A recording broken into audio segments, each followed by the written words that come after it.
ఈరోజు మన ఛానల్లో ఎంతో ఈజీ అండ్ టేస్టీ అయిన రొయ్యల వేపుడు చూద్దాము.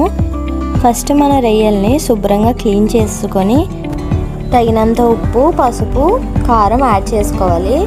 ఆ తర్వాత అల్లం వెల్లుల్లిపాయ పేస్ట్ యాడ్ చేసుకోవాలి. దాన్ని బాగా కలుపుకోవాలి.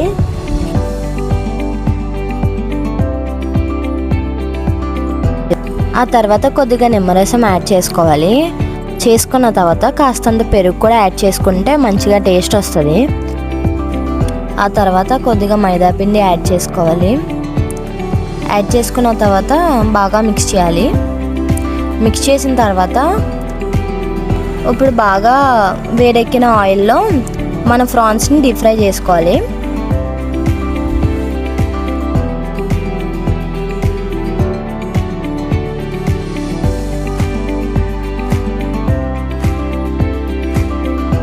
ఇప్పుడు మన ప్రాన్స్ రెడీ అయిపోయినాయి.